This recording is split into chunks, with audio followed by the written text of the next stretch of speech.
जय नमोस्तु तत्तम च नंदयानंदिमौ छेयनि नंद सहा परमितते पदवेंदपौ नम्यो सिद्ध सुभा गुरु वेशे गुपति रुई गुपति ज्ञान सहकार तारण तरण समर्थ मुनि गुरु संसार निवा धम्म जुतौ जिन वरहि अर्थति अर्थ है जो भय विनाश भव जो मुनौ ममल ज्ञानी परलो। देव को, गुरु को, धर्म को, साची को बारंबार नमस्कार हो। मंगलाचरण। ओंकार वेदांति शुद्धात्मितत्वं प्रेमामि नित्यं तत्त्वार्थसार्धं ज्ञानमयं सम्यक्दर्शिनित्वं सम्यक् चरणं चैतन्यरूपम्। बोलिए सह समय शुद्धात्म देव की जय हो, जय हो, जय हो। आचार्य प्रवर सदगुरु तारण तरणमलाचार्य जी महाराज की जय हो, जय हो, जय हो। जनेन्द्र परमात्मा की अमृतमय शुद्ध जिन देशना की जय हो, जय हो, जय हो। आचार्य प्रवर सदगुरु तारण तरण स्वामी जी महाराज जयवंत हो, जयवंत हो, जयवंत हो। आज अपनी चर्चा चलनी है भैया आत्म पुरुषार्थ, ज्ञान स्वभाव का पुरुषार्थ, आत्मज्ञानी साधक का जीवन। आत्मज्ञानी साधक का जो जीवन होता है वह जीवन क्या जीवन है। कल अपन ने ये विषय खोला था कि भैया रामचंद्र जी 6 महीने तक मुर्दे के साथ परिणमित होते हुए सम्यक दर्शन सम्यक ज्ञान के धारी रह सकते हैं। रामचंद्र जी मुर्दे को खिलाते हुए, पिलाते हुए, उठाते हुए, बैठाते हुए सम्यक ज्ञानी और सम्यक श्रद्धानी रह सकते हैं। लेकिन उनके जीवन में जो श्रावक के गुणों का घात होना चाहिए वो नहीं हो रहा। जो उनके जीवन में श्रावक के गुणों की विशेषता प्रकट होनी चाहिए वो विशेषता लुप्त नहीं हो रही। तो भैया ये महिमा काय की है। ये उदाहरण तो अपन ने कल दिया था। यहाँ सिर्फ ये बात समझाई जा रही है कि महिमा काय की, महिमा कहाँ से प्रकट हुई, ये महिमा कहाँ से आई। तो यहाँ कहा जा रहा है कि एक साधक जीवन, आज अपन चर्चा करने वाले रावण के जीवन की, कि अपने रावण के बारे में जो कुछ सुना है, जो कुछ समझा है, जो कुछ अपन रावण के जीवन के बारे में देखा है वो सब कुछ अपन ने काल्पनिक देखा है। कैसा काल्पनिक देखा है? अपन ने रावण को देखा है कि भैया बहुत अहंकारी है। चलो अहंकार नाम का उसका गुण तो था उसके पास, अर्थात अहंकार नाम की प्रवृत्ति तो उसके पास थी। अहम के कारण तो उसका पूरा जीवन विनाश को प्राप्त हुआ। लेकिन अपन ने रावण के जीवन को देखा कि भैया व्यसनी था, राक्षस था, राक्षस कुल का था। ये सारी भ्रांतियाँ जैन धर्म में बिल्कुल अलग करी गई हैं। ना रावण के 10 सिर थे, ना रावण व्यसनी था। रावण एक श्रावक था। भाई देखो, हम कहानी सुनाने के लिए बिल्कुल इंटरेस्टेड नहीं हैं, हम कहानी बिल्कुल नहीं सुनाएंगे आपको, लेकिन रावण के जीवन को 5 मिनट में व्यक्त करेंगे बस। उसके बाद रावण के सम्यक दर्शन की चर्चा करना है अपने को। वो सम्यक्ति कैसे था, उसका जीवन सदाचार में कैसे था, पहले अपने को ये जानना अनिवार्य है। उसे सम्यक दर्शन कैसे उपलब्ध हुआ ये अपने को जानना अनिवार्य है। तो भैया रावण का जो जीव था वह जीव श्रावक था, उसके 10 मुख नहीं थे। उसके पूर्वजों द्वारा दी हुई उसके पास ऐसी 9 मणियाँ थी, जिस मणियों में का वो हार पहनता था। उस मणियों के हार में उसके 10 मुख दिखते थे। तो उस मणियों के हार में उसके जो 9 मुख दिखते थे और एक ओरिजिनल मुख 10, तो उस कारण से उसे दशानंद कहा जाता था। भैया है तो एक ही मुख लेकिन दिखते 10 हैं, इसलिए 10 सिर वाला रावण नहीं था कोई। दशानंद कहने का अभिप्राय ये था कि वो 9 मणियों में जो प्रकाशित होते हुए उसके जो बाकी 9 मुख और दिख रहे हैं एक मुख के साथ, इसलिए भैया उसे रावण कहा जाता है, दशानंद कहा जाता है। मुझे इसकी कथा नहीं सुनाना, मुझे एक मूल सिद्धांत पे आना है। भैया वो दयालु था, श्रावक था, उसके जीवन से ऐसी अनेक घटनाएं घटी हैं जिससे उसने जिन धर्म की रक्षा की है, जिन धर्म की प्रभावना की है, जिनेंद्र भगवान की वाणी की प्रभावना की है। इसलिए रावण को आप जो अपराधी मानते हो, जो व्यसनी मानते हो, जो पापी मानते हो, और आज जो समाज रावण को राक्षस मान के उसको जला रहा है, उसका दहन कर रहा है, ये सब सम्यक दर्शन की विरोधना कर रहा है। ये बात आप अभी लिख लो।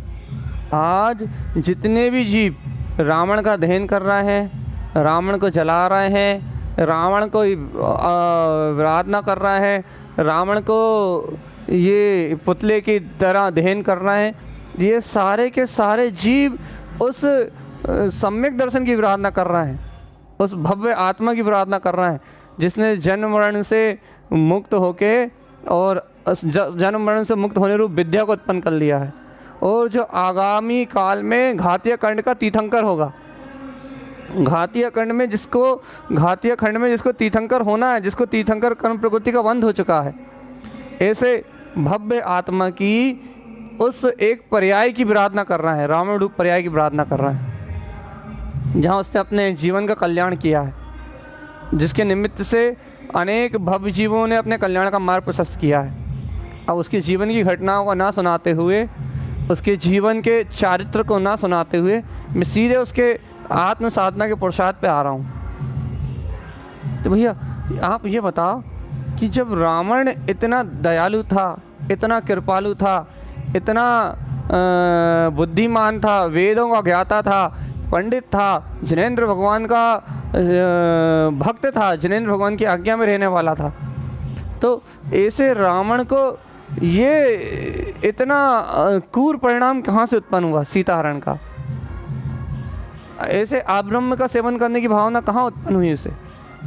18,000 रानियों का स्वामी, 18,000 जिसकी स्वयं की रानियाँ हों, ऐसे जिसने समूह शरण में जाके स्वयं ये नियम लिया हो कि भैया किसी भी पराई स्त्री को मैं जब तक स्पर्श नहीं करूँगा, जब तक वो उसकी स्वयं की इच्छा नहीं होगी, जब तक वो मुझसे स्वयं विवाह नहीं करेगी, जिसके जीवन से ऐसी प्रेरणाएं अनेक बार उत्पन्न हुई। रावण के पास अनेक बार प्रसंग बने कि पराई स्त्रियों ने उसके सौंदर्य को देख के, भैया सर्व सुंदर था रावण, 3 खंड का अधिपति था, तो ऐसे रावण की ऐसी सुंदर काया को देख के कई बार कई स्त्रियां उस पर मोहित हुई, लेकिन उसने आज तक सबको संबोधन करके, माता कह के, बहन कह के, उनको सबको संबोधन करके सबको अपने शील में दृढ़ किया। अब ऐसा रावण जो शील सदाचारी, शील का पालन करने वाला, ऐसे रावण के जीवन में ये इतना बड़ा कलंक कैसे लगा सीता हरण का? और उसे नरक क्यों जाना पड़ा? सबसे बड़ा प्रश्न। और नरक जाने के बाद एक और बात है, नरक जाने के बाद भी क्या उसके अंदर में सम्यक दर्शन की वो ज्योति जगमगा रही है? क्या वो अपने स्वानुभूति के रस स्वादन को प्राप्त कर रहा है? क्या रावण को जो सम्यक दर्शन यहाँ प्रकट हुआ था, क्या वो सम्यक दर्शन उसके साथ नरक में भी है? इन सारे प्रश्नों का एक अपन मंथन करके एक समाधान निकाल रहे हैं। भैया रावण की इतनी चर्चा क्यों कर रहे हो आप आज? भैया आज रावण की इतनी चर्चा इसलिए क्योंकि आज ये अंधा जैन समाज आज इन कुरीतियों में इस रावण जैसे भव्य आत्मा की विराधना करने का जो पाप कर रहा है भैया, वो पाप अपने जीवन से ना हो, अपने मन में रावण जैसे जीव के प्रति गिलानी ना हो, उसका जो दोष था, उसका जो पाप था उससे तो गिलानी हो, लेकिन रावण के जीव में जो भव्यता थी, जो भावितव्य था, जो तीर्थंकर कर्म प्रकृति का उसको बंध हुआ है भैया, जो अपना आगामी होने वाला केवली नहीं तीर्थंकर है, जिन शासन की प्रभावना करने वाला नायक है जिन शासन का भैया, ऐसे नायक के, ऐसे महानायक के जीवन की अनुमोदना अपने को हो, ऐसे महानायक के जीवन की विराधना ना हो, क्योंकि ऐसे महानायक, आगामी होने वाले महानायक, जिन शासन काल का महानायक जो रावण होगा, उस रावण के जीवन में तो भैया धर्म का अंकुरण था। भैया आज अपन जितने दोष रावण में नहीं थे उससे अनंत गुना दोष अपने अंतर में है, जितने अपराध रावण के जीवन में नहीं थे उससे अनंत गुना अपने जीवन में है। लेकिन आज अपन रावण को जला के सोचते हैं, रावण को अहंकारी कह के सोचते हैं कि रावण अहंकारी था, लेकिन भैया जितना अहंकार शायद रावण में नहीं था उससे अनंत गुना अपने पास है। तो भैया आज रावण के जीवन को अपन चारित्रार्थ करते हैं, रावण की चर्चा करते हैं। आज रावण की चर्चा है कि वास्तव में रावण अपने से अच्छा था या अपन रावण से अच्छे हैं, ये विचार करने पे मजबूर हो जाओगे आप। तो भैया ये आज ये रावण क्या है, रावण का रावण नाम कैसे पड़ा, पहले ये सुनते हैं अपन, क्योंकि रावण का नाम रावण तो था नहीं, रावण का नाम रावण पड़ा कैसे भैया। रावण पहले जब राज का जब उसके पास अनंत शक्तियाँ और अनंत विद्याएं नहीं थी, तब रावण और बाली के बीच में कईयों बार युद्ध हुए। तो जब रावण को बाली ने हराया, रावण बाली से हारा, लेकिन भैया बाली तो महामुनि हो गए, वीतरागी हो गए, दिगंबर महामुनिराज हो गए, और वह कैलाश पर्वत पे अपनी तपस्या कर रहे थे। कैलाश पर्वत पे वाली मुनिराज अपनी तपस्या में लीन थे, अपनी ज्ञान आराधना में लीन थे, अपने वीतराग चतुष्ट स्वभाव में आचरण कर रहे थे। भैया तो रावण का विमान ऊपर से निकला। तो भैया जहाँ ये अतिशय होता है कि वीतरागी भावलिंगी महामुनि राज, जहाँ योगी राज तप करते हैं, उनकी रिद्धियों के द्वारा, उनके तेज के द्वारा, उनके तप के द्वारा यदि कोई देव आदि के विमान निकलते हैं तो वो उनकी तप के प्रताप से थम जाते हैं। जैसे ही रावण का विमान ऊपर से गुजर रहा था तो बाली मुनि राज नीचे तप कर रहे थे, तो उनके तपोबल से उसका विमान रुक गया। अब जैसे ही रावण का विमान रुका, अनंत विद्याओं का स्वामी था, विद्याधर था, तो ऐसा विद्याधर रावण का जैसे विमान रुका, उसने नीचे देखा कि मेरा विमान क्यों रुका, नीचे देखा कि बाली मुनिराज तपस्या कर रहा है। उसके मन में विकृति उत्पन्न हो गई कि अरे देखो देखो देखो, साधु का भेष धारण करके बैठा हुआ है और मेरा उपवास कर रहा है, इसने पहले ही मुझे हराया है और आज भी मेरे विमान को रोक लिया। ये साधु थोड़ी ना है, ये तो तप का ढोंग कर रहा है। उसके मन में ये विचार आया, कितना अहंकार साधु होने के बाद भी मेरे विमान को रोक लिया। तो अहंकार ही तो था ही, अहंकार विवेक को नष्ट करता ही है। तुरंत नीचे उतरा और जिस पर्वत, कैलाश पर्वत पे वो तपस्या कर रहे थे, बिना कोई चिंता करे हुए, बिना कोई विचार किए हुए, बिना विवेक के, उस रावण ने अपनी दोनों भुजाओं से उस पर्वत को उठा लिया। जैसे उसने पर्वत को उठाना चालू किया, वैसे ही वहाँ अनेक तीर्थ नष्ट होने लगे, अनेक चर अचर पशु कराने लगे, अनंत कोलाहल मच गया। जैसे ही बाली मुनिराज को ये कोलाहल सुनाई दिया, भैया वो तो वीतरागी योगी थे, यदि उनके ऊपर उपसर्ग होता तो सहन कर लेते, लेकिन जब पूरे जनमानस पे उपसर्ग देखा और उपयोग बहिर्मुख हो गया, तो उन्होंने जैसे ही देखा कि भैया ये रावण है, अपनी रिद्धि से जैसे देखा ये रावण है जो ये उपसर्ग, ये उपद्रव कर रहा है, इससे कितनी हानि होगी, तो उन्होंने मात्र अपने पैर के अंगूठे से, ये देखो बल, तप का बल, मात्र अपने पैर के अंगूठे से उस पर्वत को दबा दिया। जैसे ही रावण के ऊपर वो पर्वत का बल गया, जैसे रावण के ऊपर वो पर्वत का वजन गया, वैसे ही रावण चिल्लाने लगा, कराने लगा, रोने लगा, व्याकुल होने लगा। भैया इस रौद्र परिणाम के कारण से उसका नाम रावण पड़ गया। फिर जैसे ही उसे अपनी गलती का बोध हुआ, अपनी गलती का एहसास हुआ, वैसे उसने बाली मुनिराज की भक्ति करी, उनकी जय जयकार करी, उनकी भक्ति में लीन रहा और उनके लिए अनेक स्तुतियाँ करी, उनके लिए अनेक भगवंतों की स्तुति करी, अनेक स्तुतियाँ बनाई। उसने एक पूरा काव्य लिखा है, पूरा का पूरा अनेक स्तुतियों से उनका अभिवादन किया। भैया यहाँ ये चर्चा सिर्फ यहाँ इसलिए ली गई कि रावण नाम क्यों रखा गया, कि रावण नाम रखने के पीछे अभिप्राय एक था, क्या? रौद्र ध्यान। इसलिए कहते हैं भैया परिणामों के संभाल करो। जब कोई भी जीव रौद्र ध्यान करता है तब उसका नाम रावण पड़ता है। अपन भी जरा जरा में रौद्र ध्यान करते हैं ना, जरा जरा में आकुलित परिणाम करते हैं ना, जरा जरा में आकुलता व्याकुलता, जरा जरा में उलझन, जरा जरा में अपनी जहाँ वृत्ति बहिर्मुख होती है, जहाँ रौद्र ध्यान उत्पन्न होता है वहाँ रावण वृत्ति उत्पन्न होती है। रावण का रावण नाम रौद्र ध्यान के कारण है। और बताओ, रावण ने तो एक बार रौद्र ध्यान करा था, रुदन किया था, कराया था, तो उसका नाम रावण पड़ गया।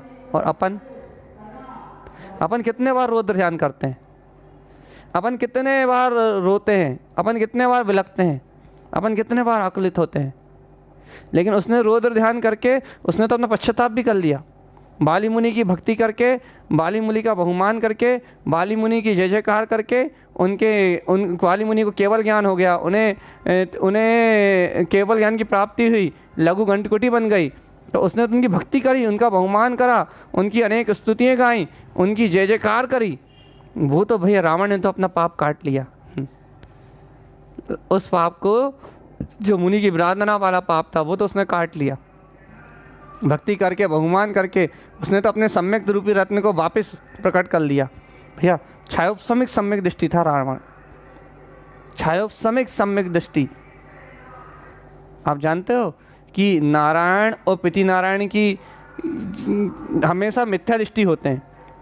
नारायण और पिति नारायण रूप जब भी कोई भी जीव जन्म लेता है वो मिथ्या दृष्टि जीव ही जन्म लेता है। लेकिन भैया ये जानते हो कि जब उसे नारायण और पिति नारायण का गति का बंध होता है, उसे नारायण और पिति नारायण की गति जब वो बांधता है, उस क्षण जिस समय उसे नारायण पिति नारायण की गति का बंध होता है, उस क्षण वो जीव सम्यक दृष्टि नियम से होता है। करोगे आप आश्चर्य? ये नारायण और पिति नारायण रूप जिनको भी निदान के कारण, किसी प्रकार के निदान के कारण ये नारायण और पिति नारायण की पर्याय उन्हें प्रकट होती हैं। वो जीव जब नारायण और पिति नारायण की गतियाँ बांधते हैं, ये जीव नो नारायण और नो पिति नारायण, जिस भाव में वो ये नारायण पद की या पिति नारायण पद की गति मानते हैं, नियम से वो सम्यक दृष्टि होते हैं। सिर्फ कोई निदान के कारण से। निदान कसाय को सबसे बुरा क्यों कहा जाता है? आर्त ध्यान का वेद है निदान। निदान को सबसे बड़ा क्यों कहा जाता है? क्योंकि भैया निदान अर्थात अंतर की आशा, तृष्णा, कामना, किसी भी चीज़ के प्रति गिरदता, किसी भी चीज़ के प्रति गिरदता, किसी भी चीज़ को प्राप्त करने की गिरदता, किसी भी चीज़ को पाने की जो तीव्र आसक्ति, तीव्र भावना, जो गिरदता का जो भाव होता है, वो उसे निदान कहते हैं। आपको समझाने के लिए सरल भाषा में कह दिया कि निदान किसी चीज़ की अति गिरदता, अति आसक्ति का नाम निदान है। और जब जीव के अंतर में किसी चीज़ की अति आसक्ति हो जाती है, अति गिरदता हो जाती है, अति में अति हो जाती है, तब वह इसी निदान रूप पर्याय को मान के वह जीव अपने सम्यक से हीन होके तब वह नारायण पिति नारायण की पर्याय में जन्म लेता है। यह है रहस्य जिन आगम के। इन रहस्यों को ना जाने बिना अपन मनमानी कर रहे हैं। आज सम्यक दर्शन है, हमें अपन ऐसा मान के बैठे हुए हैं। आज हम तत्व की आराधना कर रहे हैं, अपन अपने आप को ऐसा मान के बैठे हुए हैं। लेकिन भैया अपने को इन आसक्तियों का बोध ही नहीं है, इन निदान रूप बंधों का बोध ही नहीं है, अपने को इन अपराधों का बोध ही नहीं है कि अपने जीवन में कौन कौन से अपराध हैं। लेकिन इन महापुरुषों के जीवन में झांक के देखा जाए तो अपने को ये सारे अपराध जानने में आते हैं कि भैया रावण के जीवन में क्या अपराध थे। तो भैया रावण की पहली कथा का उसका नाम रावण कैसे पड़ा, इसका अपन ने यहाँ एक प्रारूप तैयार किया है। और ऐसे बाली भगवान की भक्ति करते हुए ऐसे केवल ज्ञानी बाली भगवान की भक्ति करते हुए उस रावण ने वापस अपने सम्यक दर्शन की, छायोपसमिक सम्यक दर्शन की ज्योति को जगमगाया, वापस छायोपसमिक सम्यक दर्शन प्राप्त किया और ऐसे अनेक उपकार करते हुए, जनमानस में अनेक उपकार करते हुए अनेक जीवों को धर्म के श्रद्धान में दृढ़ता का कारण बना। अब बात आती है भैया, जब ऐसा धर्मात्मा था, जब वह रावण ऐसा धर्मात्मा जीव था, जब उसने अपने जीवन में शील व्रत को अपना लिया था। कैसा शील व्रत? कि भैया पराई स्त्री को उसकी इच्छा के बिना छूंगा भी नहीं, ऐसे शील व्रत को अपना लिया था। तो ऐसे रावण की मति भ्रष्ट क्यों हो गई सीता के प्रति? तो भैया अब इस प्रसंग पे आते हैं कि रावण की मति भ्रष्ट क्यों हुई, रावण की बुद्धि भ्रष्ट क्यों हुई सीता के प्रति। तो अब इस प्रकरण को अपन समझते हैं। भैया रावण इतना आसक्त क्यों हो गया सीता के प्रति?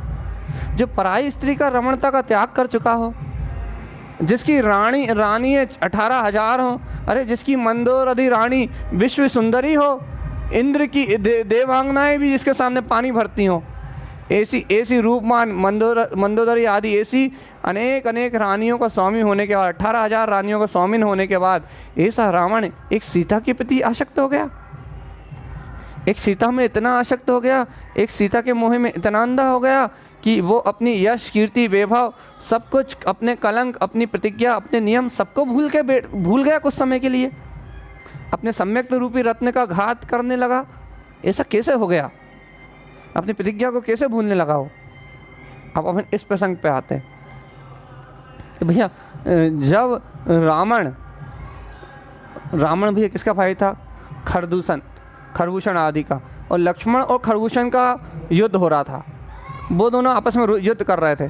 तो अब जैसे रावण को पता लगा कि खरदूषण और शूर्पणखा का पति था खरदूषण और उसका लक्ष्मण का युद्ध हो रहा है, जैसे ही रावण को पता लगा तो भैया वो रावण अपने जमाता की उसकी रक्षा करने के लिए रास्ते में जाता है। तो उसकी नज़र एकदम सीता पे पड़ती है। तो सीता पे नज़र पड़ते ही रावण जिन पराई स्त्रियों को देखता नहीं था, पराई स्त्रियों को सिर परायण होने का उपदेश देता था, उस रावण की दृष्टि जैसे ही सीता पे पड़ती है वैसे ही वो उसके ऊपर दृष्टि पड़ते ही उसके प्रति काम परिणाम से मूर्छित हो जाता है। भैया ऐसा क्यों हुआ? इस कथा को थोड़ा सा अपन विस्तार करते हैं। भैया अनेक स्त्रियों को शील में दंड करने वाला ये रावण सीता को देखते से मूर्छित क्यों हो गया? क्या था ऐसा सीता में? क्या वो मंदोदरी से ज़्यादा सुंदर थी? क्या 18,000 रानियों के से ज़्यादा सुंदर थी? नहीं भैया, सुंदरता कारण नहीं है। तो फिर क्या कारण है? इसके पूर्व भवों से, रावण के पूर्व भवों से जितने भी पहले के इसके 7-8 भाव हैं, जब से ऐसी एक परंपरा चली आ रही थी। नहीं, क्या परंपरा चली आ रही थी? कि रावण हमेशा सीता के जीव को चाहता था, सीता का जीव हमेशा स्त्री पर्याय ही धारण कर रहा था, और रावण का जीव हमेशा से इस स्त्री पर्याय से सीता के जीव को चाहता रहा, और हमेशा ये रावण इसे चाहता रहा। रावण के अंतर में इसकी कामना बनी रही, और हमेशा कर्म योग से, हमेशा कर्मों की मार से, कर्म की प्रताड़ना से उसको कभी सीता प्राप्त नहीं हुई। हमेशा भवों से, पिछले पूर्व भवों से वो सीता राम के जीव को मिलती रही, और हमेशा राम के जीव को वो सीता मिलती रही, और हमेशा लक्ष्मण की सहायता से राम ने सीता को प्राप्त किया। ये पूर्व भवों से उसका ऐसा परिणाम चलता हुआ आया। तो भैया ये इसलिए कहते हैं ना कि पूर्व की जो आसक्ति का परिणाम रहता है, पूर्व की जो मोह आसक्ति का परिणाम रहता है, वो मोह आसक्ति का परिणाम, वो पूर्व का अनुराग, वो पूर्व का मोह सीता को जीव के ऊपर नज़र पड़ते ही, सीता के जीव को देखते ही वो परिणाम की धारा, वो काम की आसक्ति की धारा तुरंत तत्काल उसके मन में आ गई, और वो अपने भाई की, अर्थात वो अपने जमाई की रक्षा करने का भाव ही भूल गया। यही भूल गया कि वहाँ युद्ध चल रहा है। इतना काम मुख हो गया, इतना आसक्त हो गया कि उसने सीता को अपने हाथों से उठा के अपने विमान में जाने लगा। इतना आसक्त हो गया। तो भैया ये आसक्ति का परिणाम देखो भैया, आसक्ति कितनी बुरी है। आप जिस चीज़ को चाहोगे, आज आप जिस चीज़ के ऊपर आसक्त रहोगे, आज आप जिस चीज़ के ऊपर मोहित रहोगे, आज आप जिसके प्रति मूर्छा में रहोगे, कल वो आपकी कमजोरी बन के सामने आएगा। कल वो आपके सामने आपकी कमजोरी बन के आपके सामने आएगा। और जब वो आपकी कमजोरी बन के आपके सामने आएगा ना, तब आप कुछ नहीं कर पाओगे। देखो रावण जैसे ज्ञानी को भी उस आसक्ति और मूर्छा के परिणाम ने कौन सा कृत करा दिया। अपनी प्रतिज्ञा को भूल गया वो। अपने यश की, अपनी 3 खंड का अधिपति ऐसा नीच कार्य करेगा, ये भूल गया कि मेरे यश को क्या होगा, मेरी कीर्ति को क्या होगा, मेरे धर्म को क्या होगा, मेरे कुल का नाम कलंकित हो जाएगा, मेरी जीवन भर की यश कीर्ति। मैंने 3 खंड को जीत के 3 खंड पे अपना साम्राज्य किया है, मैंने 3 खंड पे अपना साम्राज्य स्थापित किया है, 3 खंड मुझे धर्मात्मा के पुरुष के रूप में पूछते हैं। सब भूल गया, सब कुछ भूल गया, सब कुछ भूल गया। एक कसाय आसक्ति ने, एक वासना के परिणाम ने, एक राग आसक्ति ने उसे अपने पूरे बल, वीर, शौर्य, धर्म में अपनी प्रतिज्ञा सबको भुला दिया और एक सीता के जीप पे मूर्छित हो गया वो। भवों का चक्कर है भैया। इसलिए तो कहते हैं कि किसी के प्रति इतने मूर्छित मत हो, किसी के प्रति इतने आसक्त मत हो, किसी के प्रति इतने बेईमान मत हो कि वो तुम्हारी कमजोरी बन जाए। मूर्छा सबसे बुरी है। देखो भैया, वो भवों का जो राग था, जो भवों का जो मोह था, जो भवों की जो आसक्ति थी, वो रावण के जीव को, उसके धर्म को नष्ट करने में उस समय के लिए कारण बन गई। तो भैया क्या हुआ, रावण ने उसे विमान में उठाया, सीता को अपने हाथों में उठाया, जबकि संकल्प क्या था कि बिना स्त्री की स्वीकारता के उसे स्पर्श भी नहीं करूंगा, मैं पर स्त्री रमण नहीं करूंगा। ऐसा संकल्प था। संकल्प भूल गया, थोड़ी देर के लिए प्रतिज्ञा भूल गया, धर्म भूल गया। और जैसे उसने सीता के जीव को उठाया और अपने विमान में सवार हुआ, तो सीता का जीव रुदन करने लगा, सीता का जीव चिल्लाने लगा, सीता का जीव कराने लगा। तो जैसे सीता के जीव का रुझान देखा, अरे उसे एकदम से विरक्ति आ गई, तुरंत विराग गाया, तुरंत विरक्ति आई, तुरंत विवेक जागृत हुआ और तुरंत अपनी प्रतिज्ञा याद आई। तो उसने तुरंत सीता के जीव को अपनी गोद से उतार के साइड में बैठा दिया विमान में। तुरंत प्रतिज्ञा हुई, तुरंत प्रतिज्ञा याद आई कि अरे ये कैसा मोह का परिणाम। और तुरंत उसके अंदर में भाव आया, अरे ये तो कोई पूर्वजन का राग दिखता है कि मेरे जैसा धीर वीर गंभीर, मेरे जैसा ज्ञानी भी इस जीव पे आसक्त हुआ जा रहा है। तुरंत विवेक का जागरण हुआ। यह है रावण का अपराध। इतना अपराध है कि उसने पूर्व भाव का मोह आया, पूर्व भाव के मोह के बस उसने सीता को अपने विमान में बिठाया, उस पर आसक्ति का भाव रखा, लेकिन जैसे ही उसके अंदर में उसने उसके रुदन को देखा, वैसे उसकी वैराग की धारा फूट पड़ी और उसने सीता का उसी समय परित्याग कर दिया अर्थात अपने बगल में बिठा दिया, उसको छोड़ दिया। सोचो, 3 खंड का राजा जो चाहता वो कर सकता था, लेकिन अपनी संकल्प, अपनी प्रतिज्ञा को याद करके अपनी मूर्छा को भी एक साइड रख दिया, अपनी आसक्ति को भी एक साइड रख दिया, अपने धर्म में दृढ़ हो गया, अपने संकल्प में दृढ़ हो गया। ये है सच्चे श्रद्धान की महिमा। है आपके पास इतना संकल्प कि आप 6 खंड के राजा हो, जो चाहे वो 3 खंड के साम्राज्य के अधिपति हो, जो चाहे वो कर सकते हो, सारा बल आपके पास हो, सारा तेज आपके साथ हो, पूरा साम्राज्य आपका हो, सब कुछ आपका हो, 3 खंड के आप स्वयं स्वामी हो। उसके बाद आप स्वयं अपनी मर्जी से आप सामने प्राप्त वस्तु को भी आप त्याग दो। भैया ऐसा कोई धर्मात्मा पुरुष ही कर सकता है, ऐसा कोई ज्ञानी पुरुष ही कर सकता है, ऐसा कोई सम्यक्ति जीव भी कर सकता है। उसने सम्यक्त को तो अंगीकार करा ही था, और क्षयोपम सम्यक दृष्टि तो रावण था ही, क्षयोपम सम्यक्त की तो उसके अंतर में ज्योति जली रही थी। लेकिन भैया, अरे तीर्थंकर कर्ण प्रकृति का वंद उस रावण ने किया है। जब एक बार मंदोदरी ऐसा कथन आता है कि जिनेन्द्र भगवान की भक्ति में नृत्य कर रही थी, कहीं ये कथन आता है कि जब बाली भगवान को उसने वंदन किया, तब उसने अपनी नाड़ी से वो भैया संगीत शास्त्री तो था ही, तो उसने अपनी नाड़ी से बीड़ा बना के, बीड़ा को नाड़ी से बजा के उसने जिनेंद्र भगवान की भक्ति को निरंतराय किया था। इस निरंतराय भक्ति से और कुछ अमुक पशुओं को मुक्त करा के, कुछ करुणा दान करके, ऐसे बहुत सारे उसके जीवन में वात्सल्य भाव के प्रसंग हैं जिसमें उसने तीर्थंकर कर्म प्रकृति का वंद किया था।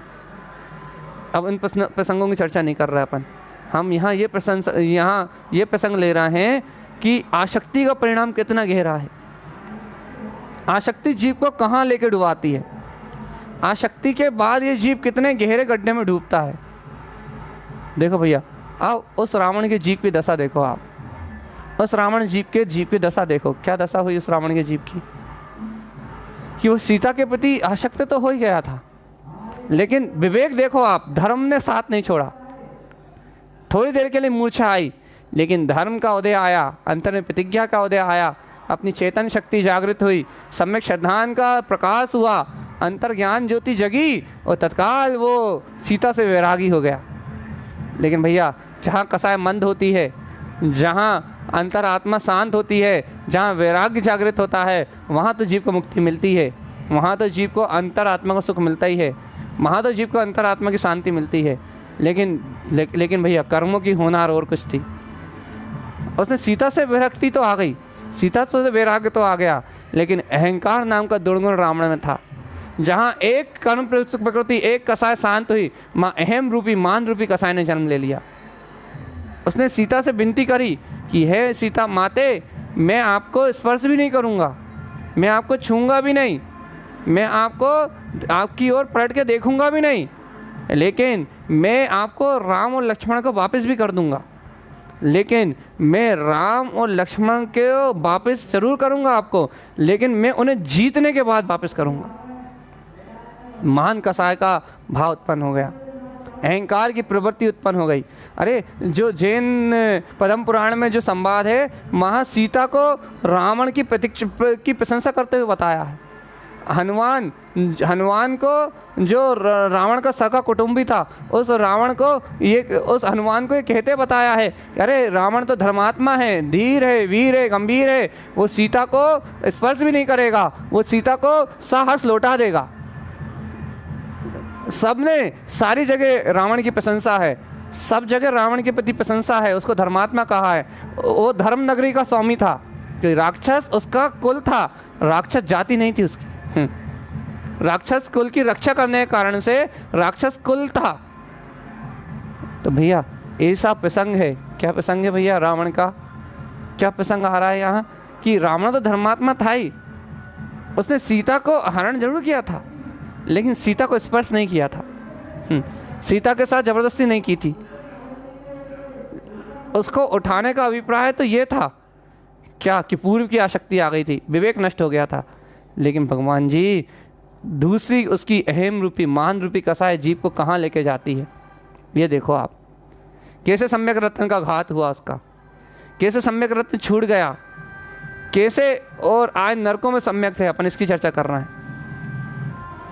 देखो क्या हुआ, जब वो अहंकार उत्पन्न हुआ, जब वो मान कसाय उत्पन्न हुई, जब वो मान कसाय का भाव उसके अंदर से जन्म लिया, जब वो अहंकार की प्रवृत्ति उसके अंदर से जन्म ली, तो रावण अपने मद में चूर हो गया। फिर उसके भाइयों ने बहुत समझाया, उसके भाइयों ने सबको ने बहुत समझाया, लेकिन भैया मेघनाथ ने केवल ज्ञान प्राप्त किया, उनके हनुमान मुक्ति को चले गए, उनके सारे साथी विभीषण आदि सब राम के पक्ष में आ गए, हनुमान राम के पक्ष में आ गए, सारे रिश्तेदार विरोध में हो गए। भैया क्यों विरोध में हो गए? भैया जैसे इसने अधर्म को अपनाया, वैसे जितने साथी थे, जितने इष्ट थे, सारे रिश्तेदार थे, वो सब विरोध में हो गए, सब राम के पक्ष में चले गए। भैया कुंभकर्ण आदि ने, मेघनाथ आदि, इंद्रजीत आदि ने, उनके दो पुत्र थे मेघनाथ और इंद्रजीत, इन लोगों ने भैया रावण के पक्ष में युद्ध किया, लेकिन भैया सब हार गए, सब बंदी बन गए और सब ने दीक्षा लेके केवल ज्ञान प्राप्त किया। ये बात तो अपन सब जानते ही। लेकिन भैया यहाँ ये बात चल रही है कि ये सब तो केवल ज्ञान में प्राप्त हो गए, लेकिन रावण का अहंकार नहीं टूटा। रावण को मारने वाला लक्ष्मण है, राम नहीं। नारायण ही पिता नारायण का घात करता है, ये कर्म प्रकृति। देखो देखो देखो देखो, बहुत बड़ा सिद्धांत कह रहा है। ये कर्म प्रकृति ने ये अहंकार की ऐसी धारा को उत्पन्न कर दिया, क्योंकि नियति किसी का साथ नहीं छोड़ती। जो आप बोते हो वो आपको काटनी पड़ता है। वो पति नारायण का जीव था, उसका वध निश्चित ही नारायण के हाथ से था। तो कर्म प्रकृति जब उदय में आती है, देखो बहुत बड़ा सिद्धांत कहने वाले हम। आपको लग रहा है भैया आप कथा कहानी सुना रहे हो, नहीं, हम बहुत बड़ा सिद्धांत कहने वाले हैं। बहुत बड़ी, इतनी बड़ी बात कहने वाले हैं कि जो मुमुक्षु लोग रोज सुनते हैं उनके जीवन में बहुत बड़ा अतिशय करेगी ये बात।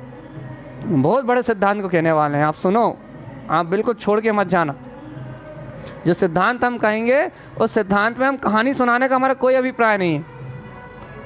हम यहाँ आत्म ध्यान बता रहे हैं, रौद्र ध्यान बता रहे हैं, रावण की स्थिति बता रहे हैं, उसकी कर्मों की दशा बता रहे हैं। ये सब मात्र ऊपर के व्यवहार है। हम बहुत बड़ा सिद्धांत कहने वाले हैं अब्बियाली। बस आप उस सिद्धांत को सुनना, वो सिद्धांत आपके रोंगटे खड़े कर देगा।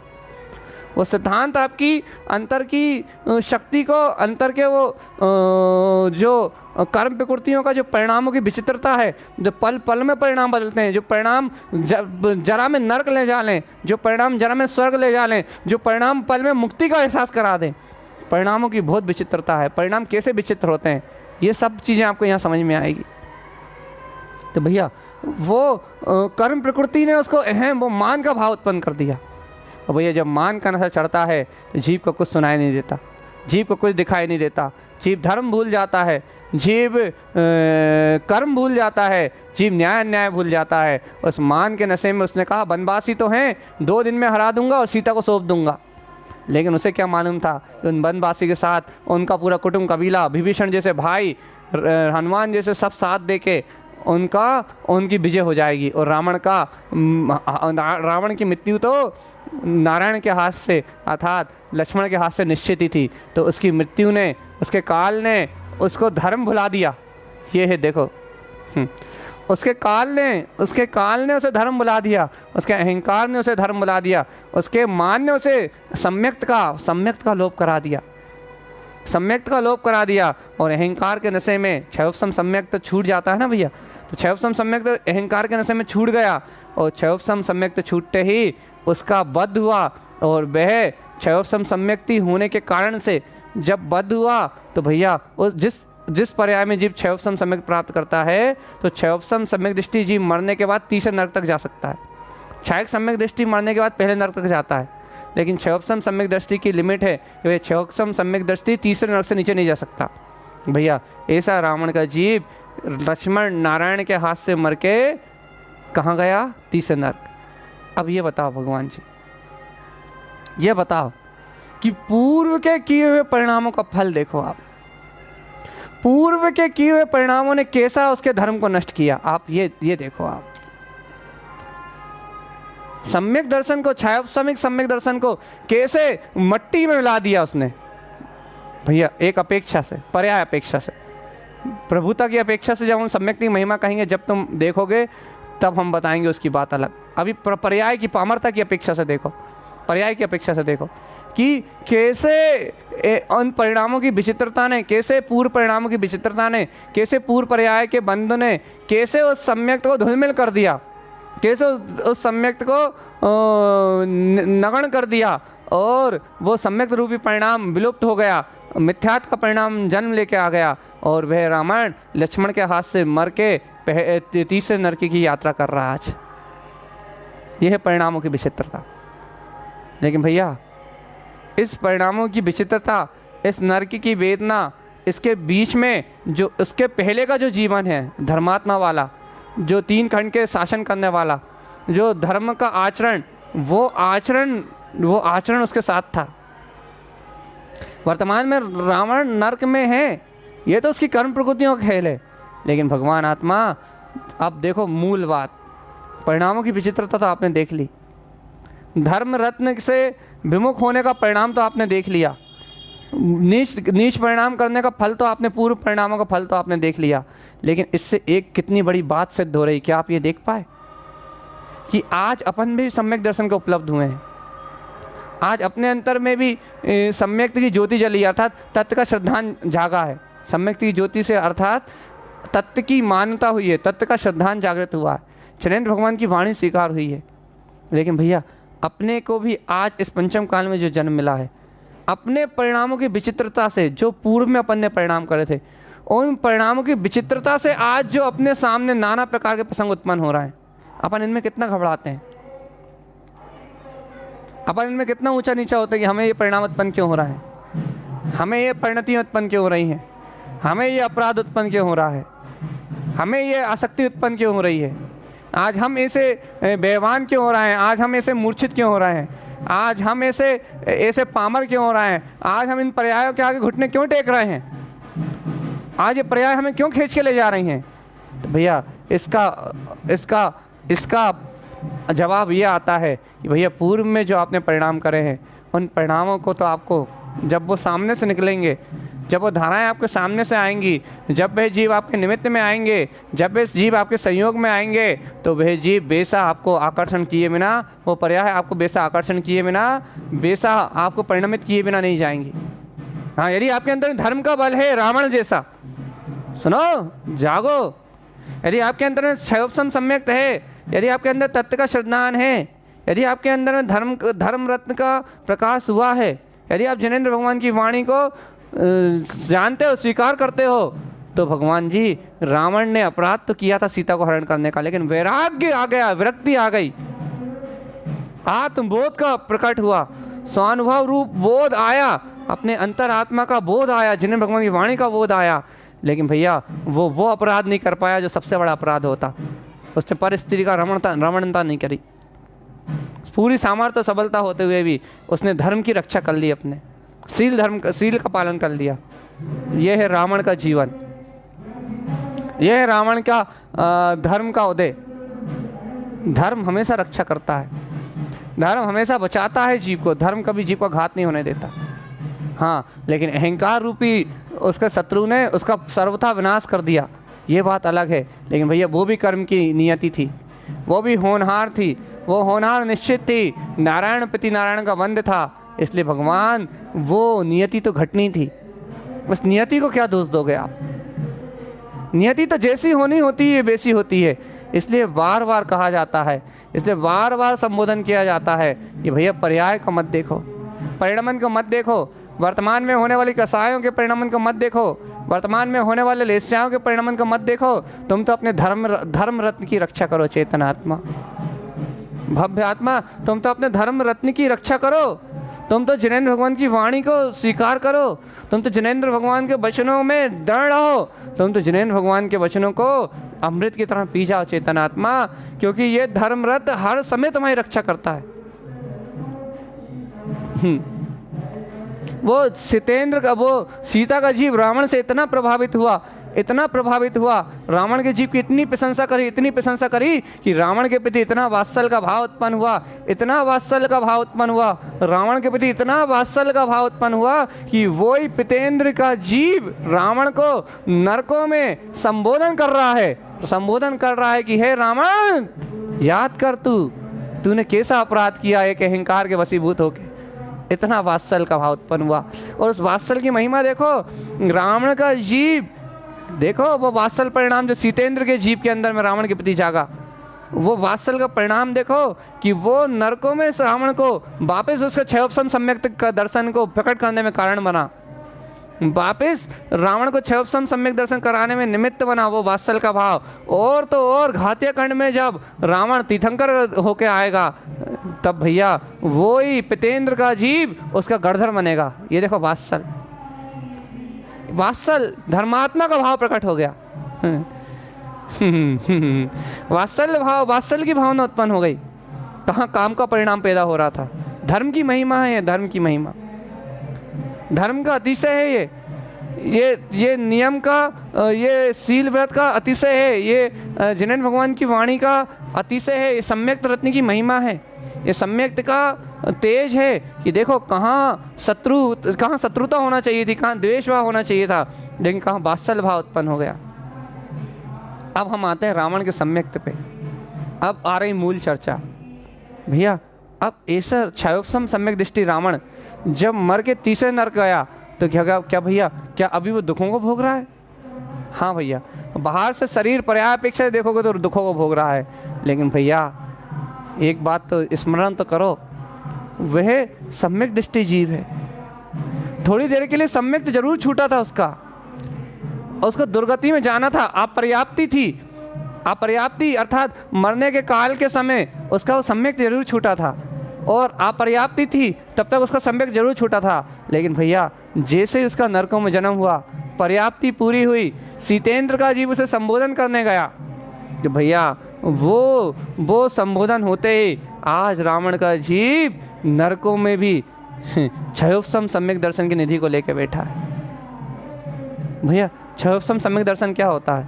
अरे भैया क्षयोपम सम्यक अर्थात अपनी आत्मा की घटाघटी, अपनी आत्मा की प्रतीति। क्षयक सम्यक दर्शन में जो घटाघटी परमानेंट होती है, क्षयक सम्यक दर्शन में जो घटाघटी, जो प्रतीति नित्य होती है, जो आत्मरमणता नित्य होती है, क्षयोपम सम्यक दर्शन में वो घटाघटी अंतराल अंतराल से होती है, फिर छूट जाती है, फिर आ जाती है, फिर राग आदि में उलझ जाता है, फिर आ जाती है, फिर मोह आदि में उलझ जाता है, फिर आ जाती है, फिर राग आदि परिणामों में उलझ जाता है, फिर संसार की क्रियाओं में आसक्त हो जाता है, फिर आती है। वे घटाघटी आज भी रावण के जीव को है। ऐसे रावण का दहन कर रहे हैं लोग बाग, ऐसे रावण को जला रहे हैं, ऐसे रावण को पापी कह रहे हैं। एक बात बताओ, रावण का अपराध तो एक स्त्री के हरण करने का, रावण का अपराध तो अपनी कर्म प्रवृत्ति के कारण अहंकार का था, लेकिन भैया अपना अपना अपना अपराध कितना है? फिर अपने अंतर में कितना अपराध है ये तो बताओ, अपने अंतर में कितना अहंकार है, अपने अंतर में कितना मान है? ये सब कर्मों की अवस्था है। अपने अंदर कितनी आसक्ति है, कितने कितने कितने परिणाम विकृत हैं।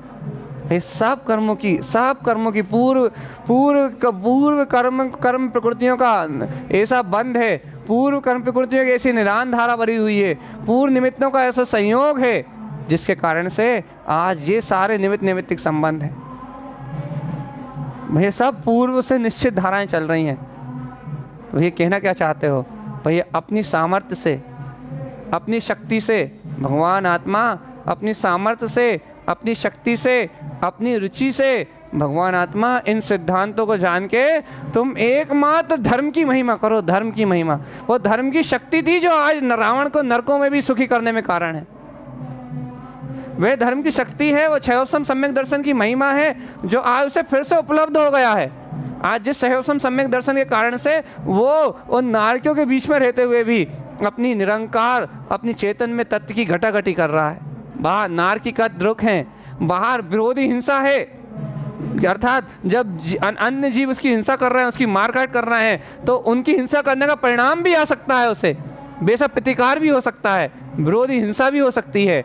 लेकिन भगवान जी ऐसी विरोधी हिंसा होने के बाद भी रावण को अपने अंतर में अपने चतुष्ट स्वभाव का, अपने वीतराग रस का अमृतपान है। यह पूरी चर्चा का अभिप्राय मेरा यही था, यही लाने तक का था। पूरी चर्चा का अभिप्राय मुझे आपको यही स्थिर करने का था कि भैया जिनके अंतर में धर्म रत्न प्रकट हो जाता है, जिनके अंतर में चेतन रत्न प्रकट हो जाता है, जिनके अंतर में सम्यक का उजाला प्रकट हो जाता है, जिनके अंतर में आत्म क्रांति जन्म ले लेती है, भगवान आत्मा में रोज कहता हूँ ना, अनंत अपराध भी उनके क्षम्य हुए, अनंत कसाय भी उनकी क्षम्य है, अनंत वेदना भी उनके लिए एक समय का परिणमन मात्र है, एक हवा का झोंका मात्र है। तो भैया ये 6-7 सागरों की जो आयु है, आज 7 सागर की जो आज तीसरे नरक में आयु होगी, रावण की जो आज आयु है तीसरे नरक की, भैया वो यदि 5-6-7 सागर के लिए, जितने सागर के लिए वो तीसरे नरक में गया है, उतने सागर की आज उसकी आयु है। लेकिन भैया इतने सागर की आयु के बीच में भी उसे अपने आत्मा के, अपने अंतर आत्मा के घटाघट, अपने अंतर आत्मा की घटाघटी का जो वेदन है, आप उसको तो देखो भगवान, जो रस है उसके अंदर में उसको तो देखो। इसलिए बार बार कहा जाता है कि भगवान चेतन आत्मा, तुम अपने निर्विकल्प आनंद के रस पे ध्यान दो, तुम अपनी स्वानुभूति पे ध्यान दो, तुम अपनी प्रतीति पे ध्यान दो। तुम कहाँ देख रहे हो कि कर्म के उदय में क्या चल रहा है? अरे जैसा निश्चित है वैसा चल रहा है। आसक्ति के परिणाम भी जैसे निश्चित है, जहाँ मूर्छा के परिणाम उत्पन्न होना वैसे उत्पन्न हो रहे हैं। जहाँ जो कर्म घटनाएं घटनी है, जिनके निमित्त से जो घटना है वो सब घट रहा है। भगवान आत्मा यदि अपने पे कंट्रोल कर सकते हो, परिणामों को संभाल सकते हो, जितने संभल सकते हैं उतने संभालो, जितने संभल सकते हो उतने संभालो, लेकिन परिणामों की संभाल मात्र में मत लगे रहना। परम पारिणामिक ध्रुव त्रिकाली परमात्मा, उसकी श्रद्धा, उसकी बहुमान, उस धर्म की महिमा को तुम उतना श्रेष्ठ करो, उस शक्ति को उतना श्रेष्ठ करो। अरे भगवान, वो धर्म रत्न ने, वो सम्यक श्रद्धान ने उस रावण को कहाँ से कहाँ पहुँचा दिया। इतनी कर्म प्रकृति के बीच में भी, इतने अपराध के बीच में भी आज रावण के अंतर में वो अपनी समरस समता भाव की घटाघटी है। सोचो 6-7 सागर की आयु कितनी आयु है। आज तो 70 साल का जीवन जीना अपने लिए कितना कठिन है। मालूम क्यों कठिन है? क्योंकि अपने को वो अतीन्द्रिय आत्म स्वभाव की प्रतीति वो घटाघटी नहीं है, इसलिए। आज रावण के लिए 7 सागर कोई बड़ी बात नहीं है। आज कृष्ण पहले नरक में है, उनके लिए कोई बड़ी बात नहीं है। नहीं, कृष्ण भी शायद तीसरे, हाँ पे आज छायक सम्यक दृष्टि ये अपने क्या बोलते राजा श्रेणी नरकों में है भैया, लेकिन आज उन्हें अपने आत्मा के अमृत की घटाघटी है। बाहर नारकीकृत दुख भोग रहे हैं, बाहर नारकीकृत दुखों का वेदन चल रहा है, बाहर नरकों जैसी पीड़ा चल रही है, लेकिन अंतर में साम्य शांति भाव, आनंद का भाव, अपने आत्म तत्व की घटाघटी चल रही है। आप देखो तो अंतर आत्मा को, अपने चैतन्य अंतर स्वभाव को देखो तो, अपने वीतराग तत्व को देखो तो एक बार,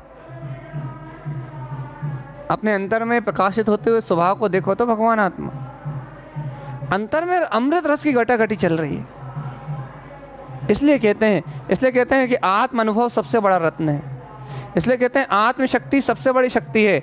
इसलिए कहते हैं ध्रुव तत्व का सिद्धांत, ध्रुव तत्व की मानता, ध्रुव तत्व के प्रति का विश्वास सबसे बड़ा विश्वास है। यदि जिस भव्य आत्मा के अंतर में अपनी चेतन शक्ति का विश्वास उत्पन्न हो गया, उसका कर्म उदय कुछ नहीं बिगाड़ पाते।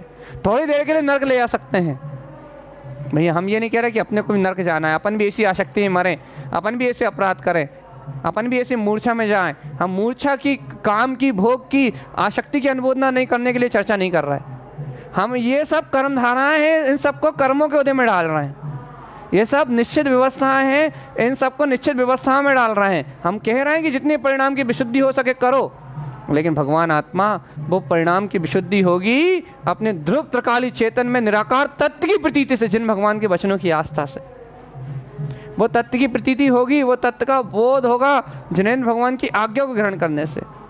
वो तत्व का जो शोर जगेगा वो जिनेन्द्र भगवान के वचनों को सम्यक को ग्रहण करने से। अरे आज क्षयोपशम सम्यक दर्शन था तो रावण के इतने अपराध भी क्षम्य हो गए। भैया कहाँ क्षम हुए? नर्क तो जाना पड़ा। अरे भगवान, नर्क तो एक समय का परिणमन है, इसके बाद वो अनंत सागरों के लिए स्वर्ग जाएगा। वो स्वर्ग भी एक समय का परिणमन है। उसके बाद वो तीर्थंकर हो जाएगा, जिन शासन का नायक हो जाएगा, वो भी एक परिणमन है। तीनों लोक में जिन शासन की प्रभाव न करेगा, तीर्थंकर पदवी को प्राप्त करेगा, वो भी एक परिणमन है। लेकिन भगवान आत्मा जो अतीन्द्रिय स्वभाव का जो स्वानुभव उसने उत्पन्न कर लिया, जिससे वो साधी अनंत काल तक अपने अमृत रस का पान करेगा, वो तो उसकी शाश्वत निधि है ना, जो आज नरकों में भी उसके पास है, जो कल स्वर्ग में भी उसके पास रहेगी, तीर्थंकर बनने के बाद भी उसके पास रहेगी। और जब वो सारे संसार के चक्रव्यूह से मुक्त होके जब सिद्ध परमात्मा बन जाएगा, तब भी वे निधि उसके पास रहेगी। चेतन आत्मा, वो निधि तो उसके पास है ना। उस निधि को कौन छीन पाया? तुम तो ये बताओ। उस चेतन निधि को कौन हर पाया? कर्म ने, परिणामों ने पर्यायों को हर लिया। सम्यक दर्शन की पर्याय को, क्षयोपशम सम्यक दर्शन के पर्याय को हर लिया थोड़ी देर के लिए। लेकिन भैया उन नरकों में भी वो पर्याय वापस आ गई ना। पर्याय को भी कितनी देर के लिए हर सकते हैं कर्म?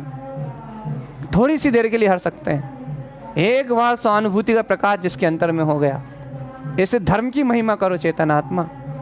एक बार जिसने वीतरागता को अपने चेतन स्वभाव के अनुभव को उत्पन्न कर लिया, एक बार जिसने अपनी सहानुभूति को उत्पन्न कर लिया, एक बार जिसने धर्म रत्न को अपने अंतर में अंगीकार कर लिया, एक बार जिसने अपनी अंतरात्मा की वीतरागता को पी लिया, एक बार जिसने सहानुभूति का रस चख लिया, भगवान आत्मा एक बार तत्व की रुचि जिसके अंतर से जन्म लेके अंतर बहुमान से रोमांच से उत्पन्न हो गई, वो भव्य आत्मा, वो भव्य जीव, चाहे रावण ही क्यों ना हो, वो जीव अपने पूर्ण कर्तव्य को, सिद्धत्व को प्राप्त करता है।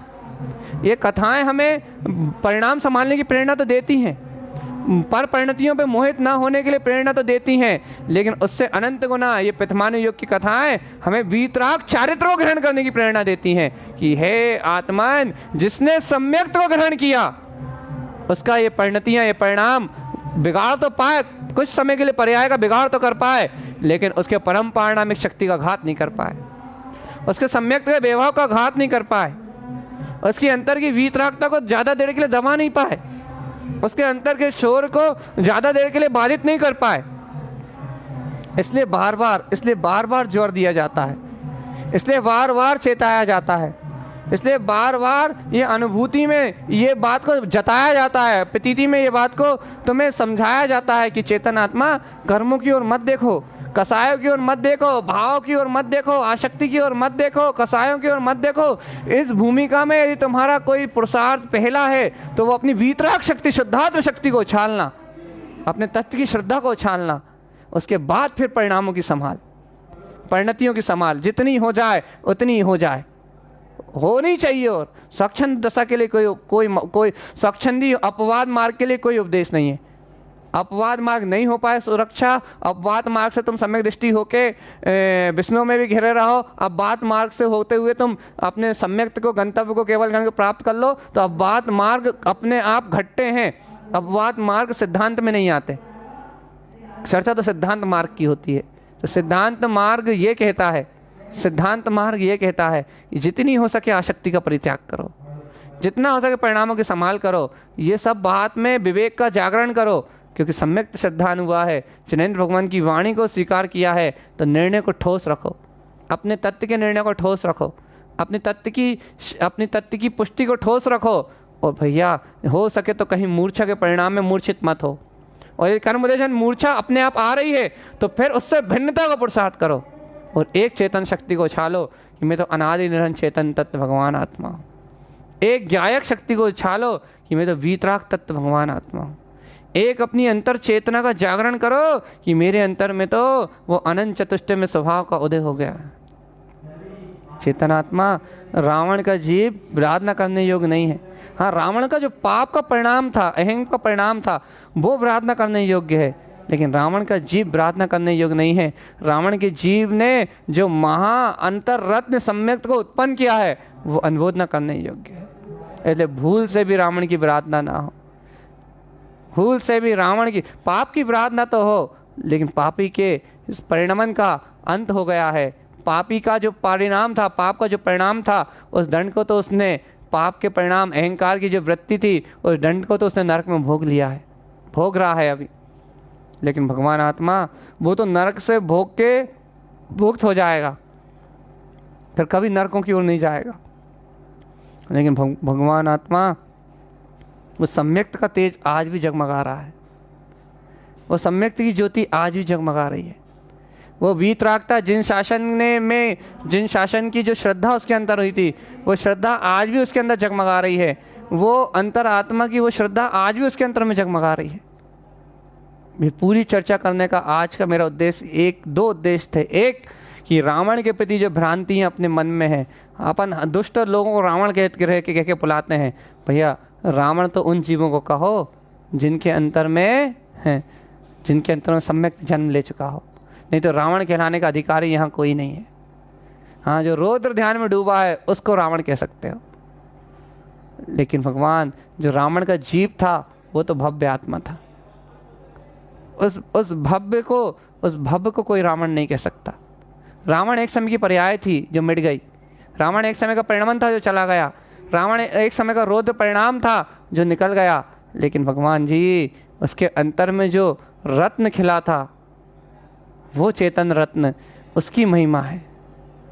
उसके अंतर में जो जिन धर्म की श्रद्धा थी, जो आत्म स्वभाव की वीतराग तत्व की जो भावना थी, उसकी महिमा है।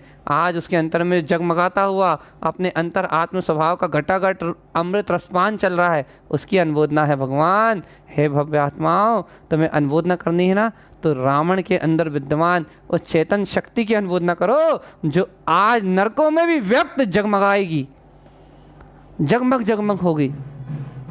भैया उसकी अनुमोदना करने से क्या होगा? अरे भगवान, आज तुम्हारी परिस्थितियाँ विपरीत हैं, आज परिणामों की दशा अपनी भी विपरीत है भाई, किसी के अनुकूल है, किसी की प्रतिकूल है, कोई के प्रति परिणाम की अनुकूल, कहीं द्वेष परिणाम है, कहीं राग परिणाम है। कर्मों के उदय के अनुसार ये परिणतियाँ परिणमित हो रही हैं भैया। किसी के पास समता भाव भी है और किसी के पास समता भाव नहीं है। सबके परिणामों की विचित्र विचित्र दशा है, क्योंकि भैया परिणामों की विचित्र विचित्र दशाएं अपने कर्म उदय से हैं। लेकिन भैया इन परिणामों की विचित्र दशाओं के बीच में जिनके अंतर इस सम्यक ज्ञान की ज्योति जगा गई है, सम्यक श्रद्धान की ज्योति जगमगा गई है, जिनके अंतर में आत्मज्ञान का पुरुष छलक गया है, जिनके अंतर में अनंत वीर रूप अपने परमात्मा शक्ति का जागरण हो गया है, जिनके अंतर में ऐसे परम पारणामिक वीतराग तत्व की चेतन ज्योति अपने ध्रुव तत्व का प्रकाश जगमगा उठा है।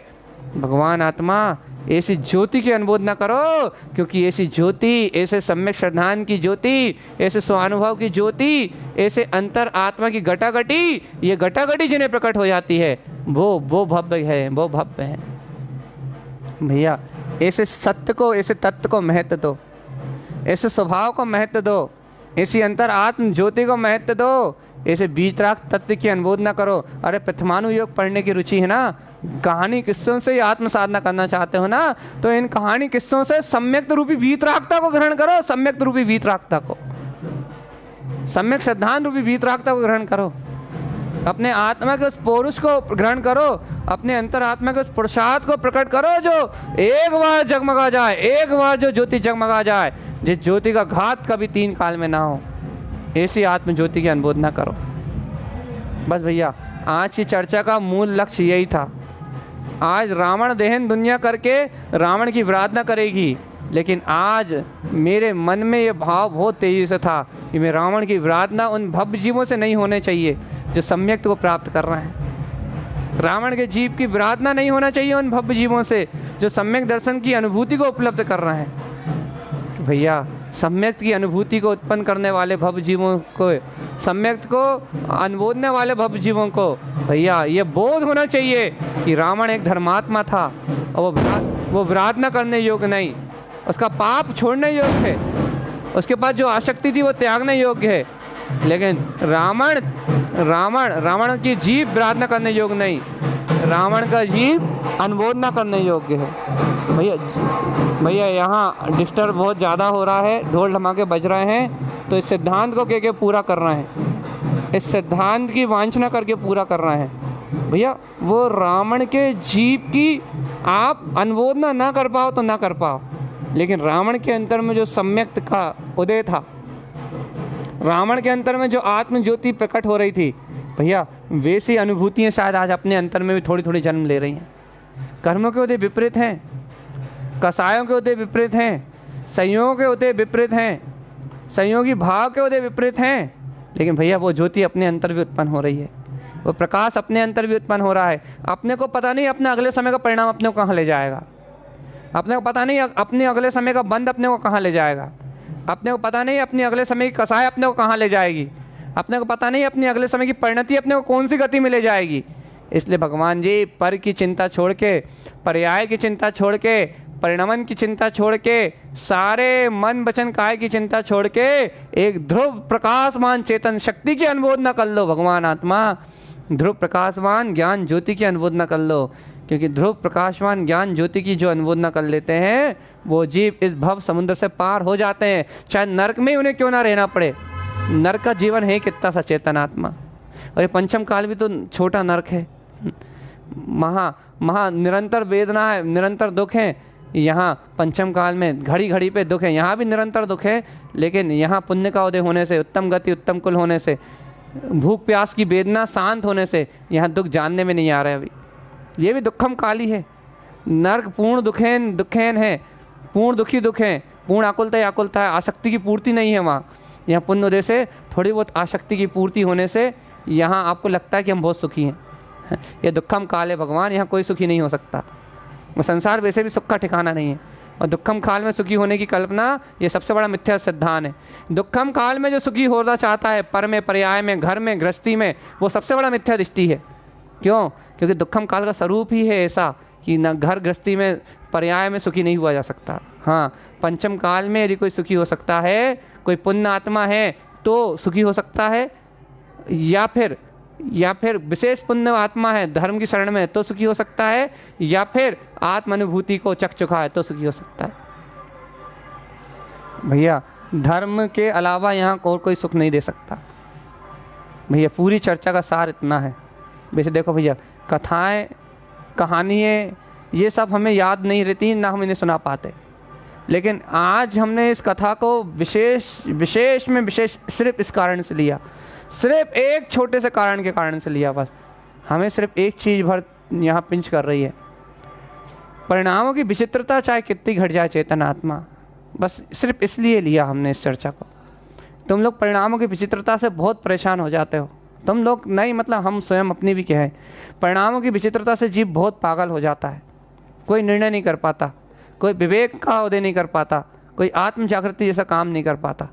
लेकिन भगवान जी, जिनके अंतर में धर्म रत्न खिलता है, चैतन्य रत्न खिलता है, जिनके अंतर में स्वानुभूति खिलती है, जिनके अंतर में सम्यक्त खिलता है, वो जीव इन परिणामों के अंधकार में भी जगमगाता है। वो जीव इन परिणामों को भी थोड़े समय में चीर देता है और वह अपने परम पारणामिक आनंद में धूप समरस की घटाघटी में जब चाहे जब चला जाता है। सीता को हरने के बाद भी रावण को वैराग आ गया। अहंकार के पूर्ण परिणाम के बस अहंकार के नरक में जाने के बाद भी रावण को आत्मबोध आ गया। नरक तो 6-7 सागर की आयु है भगवान। 6-7 सागर के बाद जो उसके अनंत सागर स्वर्गों में बीतने हैं पुण्य धर्म के प्रताप से, उनकी तो कोई गिनती नहीं है। और वो सागर जो स्वर्ग में बीतने हैं, मनुष्य गतियों में बीतने हैं, जो सम्राट और देवात्व के पदवी प्राप्त करनी है, वो तो छोड़ो। अरे वो तो तीनों लोगों का नाथ जिनेंद्री होने वाला है, तीनों लोगों का वैभव उसके चरणों की धूल बनने वाला है। तीर्थंकर प्रकृति का बंद कर चुका है। घातिया खंड का शायद 16वां तीर्थंकर है या 14वां है, याद नहीं है, संख्या याद नहीं कौन सा तीर्थंकर है। तो भगवान वो तो तीर्थंकर पदवी का स्वामी होने वाला, तीनों लोगों का नाथ होने वाला है। सो इंद्र धरेण गणधर यक्ष सब उसकी पूजा करेंगे। उसकी 7 सागर की जेल क्या देखी जाए, 6-7 सागर के नरकी की यात्रा है कितनी सी, क्षण मात्र में बीत जाएगी। लेकिन भगवान जी, बाहर के इंद्रिय सुख भी, तीर्थंकर प्रकृति भी आएगी और चली जाएगी, लेकिन आत्मिक आनंद उसकी पराकाष्ठा देखो आप। नरकों में भी है और हजारों सागरों तक जो अब स्वर्गों की आयु मिलेगी, और तीर्थंकर बनने के बाद जो सागरों की आयु मिलेगी, बाल तीर्थंकर होने से लेके केवल ज्ञान होने तक, और समोषण की रचना से लेके वाणी खिरने तक, केवल ज्ञान होने तक, जो सागरों की आयु मिलेगी उनकी गणना करके सकते हो? उन सागरों की गणना नहीं कर सकते। पुण्य उदय का वैभव उसका समटाएगा नहीं, इतना पुण्य उदय फटेगा। लोक का सबसे उत्कृष्ट अति से साथी से तीर्थंकर कर्म प्रकृति का बंध उसके पास है। तो भव्य आत्मा, यहाँ पूरा अभिप्राय एक है, एक अभिप्राय। फिर सत्य का श्रद्धान करो, निराकार अरूपी तत्व की श्रद्धा करो। रूपी तत्वों से भिन्न निराकार आत्म ज्योति अरूपी शक्ति मेरा स्वभाव है। ध्रुव चेतना ही मेरा स्वभाव है। ध्रुव ज्ञान में चेतना ही मेरा स्वभाव है। ध्रुव ज्ञान में चेतना ही मेरा स्वभाव है। मैं चिदानंद शक्ति का धारी हूँ, चेतन आत्मा। मैं चिदानंद शक्ति का धारी हूँ, मैं चिदानंद शक्ति का धारी हूँ। भगवान, ऐसी अंतर आत्मा की श्रद्धा को जगाओ, ऐसी अंतर आत्मा के बहुमान को जगाओ, ऐसे अपने अंतर तत्व को बहुत श्रद्धा भक्ति से नमस्कार करो। अपने ध्रुव की वंदना ही एकमात्र मुक्ति का उपाय है। अपने शुद्धात्म स्वभाव का शोर ही एकमात्र मुक्ति का उपाय है। अरे परिणामों की विचित्रता बहुत ऊंची नीची है। जरा में रुला देंगे, जरा में हंसा देंगे, जरा में स्वर्ग ले जाएंगे, जरा में नरक ले जाएंगे। लेकिन भगवान, परम परिणाम की महिमा बहुत अतिशयकारी है। सम्यक्त की महिमा बहुत अतिशयकारी है। धर्म की श्रद्धा की महिमा बहुत अतिशयकारी है। अंतरात्मा की प्रतीति, अंतरात्मा की रुचि, अंतरात्मा का बहुमान बहुत अतिशयकारी है। वो इन सब दुविधाओं से, इन सब विकारों से, इन सब आसक्तियों से मुक्त कराने वाला भगवान। धर्म कर्म विमुक्तयम, धर्म एक ऐसी शक्ति है जो समस्त कर्मों से मुक्त कराने वाला है। भैया, इतनी सी भावना के साथ आज ये रावण कथा पूरी कर रहे हैं, और कथा रावण की नहीं, सम्यक्त कथा पूरी कर रहे हैं। आज इतने से उपदेश के साथ एक छोटी सी प्रेरणा के साथ, एक छोटे से आत्मबोध के साथ इस चर्चा को विराम दे रहे हैं कि भैया चेतन शक्ति के अलावा कोई उपाधि नहीं है। आज मान लो या कल मान लो, अपने ध्रुव परम पारणामी के अलावा कोई मार्गदर्शक नहीं है। गुरुदेव की करुणा के अलावा, तारण तरण की ज्योति के अलावा कोई तारणहार नहीं है। शुद्धात्म स्वभाव की महिमा के अलावा कोई उठाने वाला नहीं है। भैया वैराग्य, विरक्ति, ये सब स्वभाव के आश्रय से उत्पन्न होगी। सब पर्याय की क्रमबद्ध व्यवस्था है। पर्याय का परिणाम अपनी योग्यता से आएगा। अपन तो अपना पुरुषार्थ कर चलो, अपनी संभाल कर चलो, अपने विवेक को उत्पन्न कर चलो। आप सारे झूठे अहम और मान कसायों को, सारे धाराओं को छोड़ के एक अपने निराकार चेतन तत्व आत्म स्वभाव की प्रतीति को अंगीकार करो। भव्य आत्मा, बस ये प्रतीति ही सिद्धि और मुक्ति के कारण है। ये प्रतीति निर्माण का कारण है। ये प्रतीति ही जगत का तारणहार है। और जब ये प्रतीति अपने अंतर से उत्पन्न होगी, जब आत्मा का कल्याण होगा। भैया ऐसे यहाँ 27-28 जीवों ने या 22 जीवों ने आखिरी तक जो ये देशना सुनी, भैया इस देशना को स्वयं आत्मसात करें। और जो मोक्ष मार्ग की भव्य जीव हैं, उन्हें भी ये बात बताएं कि भैया परिणामों से भयभीत मत हों, अपने परम पारणामी की श्रद्धा करें। और रावण की प्रार्थना करता हुआ कोई दिखे तो भैया एक बार हाथ जोड़ के निवेदन जरूर करें कि भैया ये रावण प्रार्थना करने योग्य जीव नहीं है। रावण का यदि एक गुण भी तुम्हारे अंदर आ गया तो तुम्हें मुक्ति हो जाएगी। इसलिए भैया अब गुणों को छोड़ के और आत्म गुणों में रमणता हो तो सिद्धि और मुक्ति की प्राप्ति हो। यही जिनेंद्र देव की आज्ञा है, यही जिनेंद्र देव का अमृत में उपदेश है। ऐसा आत्म उपदेश, ऐसी सम्यक की महिमा, धर्म का प्रकाश सभी जीवों के अंतरात्मा में प्रकाशमान हो। इन्हीं मंगल भावनाओं के साथ बोलिए आचार्य प्रबल सदगुरु तारण तन्मला आचार्य जी महाराज जी की जय हो, जय हो, जय हो, जय।